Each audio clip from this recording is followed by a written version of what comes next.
तूच माझं साम्राज्य या बुरुजावर मी इंदू गायकवाड आपलं स्वागत करत आहे. कोणी कितीही आपल्याला नावं ठेवू दे, कोणी कितीही आपल्याला टाळाटाळ करू देत, कोणी कितीही आपल्याला मानसिक खच्चीकरण करू देत किंवा कितीही तू कामाचा नाहीस, काही उपयोगाचा नाहीयेस, तुझ्याच्याने काही होणार नाही, असं आपलं जे मानसिक संतुलन बिघडवण्याचा प्रयत्न केला, कोणी कितीही आपल्याला वेगवेगळ्या कारणांनी अपमानित केलं, तरी सुद्धा या गोष्टीकडे लक्ष द्यायचं नाही. आपल्याला माहीत असतं की लक्ष द्यायचं नाही, या गोष्टींकडे जास्त मनाला लावून घ्यायच्या नाही, तरी सुद्धा आपण त्या गोष्टी लावून घेतच असतो. कितीही काही म्हटलं तरी आपला स्वभाव जो हळवा असतो ना, विशेषतः जे साधी भोळी माणसं असतात, सरळ स्वभावाची माणसं असतात, प्रामाणिक असतात, त्या माणसांना ते लगेचच लागत असतं आणि अशाच माणसाला जाणून बुजून हेतुपुरस्सर त्रास दिला जातो, त्याचा छळ केला जातो, मानसिक ताण दिला जात असतो आणि बऱ्याच गोष्टी असतात त्यामागे. तर त्या माणसाला एक टार्गेटच केलेलं असतं आणि कुठल्याही गोष्टीने काही कारण नसलं तरी सुद्धा त्याला हर्ट होतंय ना, त्याला वेदना होतीये ना, त्याचा दिवस दररोजचा दुःखात जातोय ना,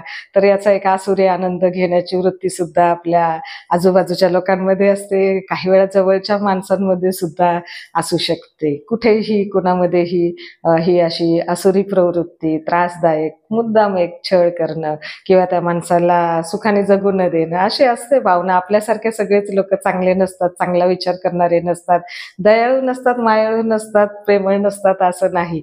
तर त्यामुळे आपण मनाची स्वतःचीच अशी तयारी ठेवायची की आपल्याला कुणाची किती गोष्ट मनाला लावून घ्यायची आणि आपण किती असं आयुष्य जगायचं फरफटत. तर आयुष्य हे थोडं आहे, माहित नाही उद्या काय होणार आहे. सुखाने आपल्याला जसं जगता येईल, जसं आपल्याला झेपेल त्या पद्धतीने आपण जगायचं असतं. हा जीवनाचा प्रवास आपल्याला मार्गस्थ ठेवायचा असतो, तो थांबूनही चालत नाही.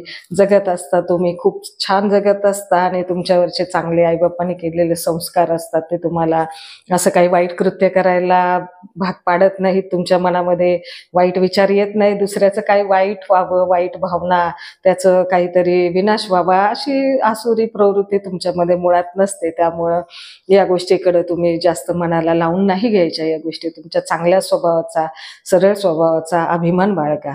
आता या ठिकाणी बघा, तुम्ही तुमचं काम करता, 2 पैसे कमवता, पोराबाळांना कष्ट करून जगवता, वाढवता, शिक्षण पाणी करता. महिन्याचा पगार झाला, 1 तारीख आली की ते ऑनलाईन पगार होऊ दे. आता पूर्वीचे तर कॅश मिळायचे हातामध्ये, पैसा बरोबर घेऊन यायची माणसं घरी, सायकलवरती यायची. तेव्हा काय 2 व्हीलर नव्हत्या, 4 व्हीलर नव्हत्या. असं एक वेगळ्या प्रवासातून आपण आलेलो असतो आणि ते दिवस आपल्याला कुठेतरी असतात लक्षामध्ये की आपल्या आईवडिलांनी आपल्याला कसं जगवलेलं असतं आणि ती किंमत आपल्याला असते. आता ऑनलाईनच्या जमान्यामध्ये पगार आपला ऑनलाईन जमा होतो, परंतु मन तर आपलं ऑनलाईन नसतं ना. आपल्या भावना, आपला जो स्वभाव तो ऑनलाईन नसतो ना. तो कुठेतरी असा असतो की जो आपल्याला या जिवंतपणामध्ये ठेवत असतो. तर यातली माणुसकी जिवंत असते.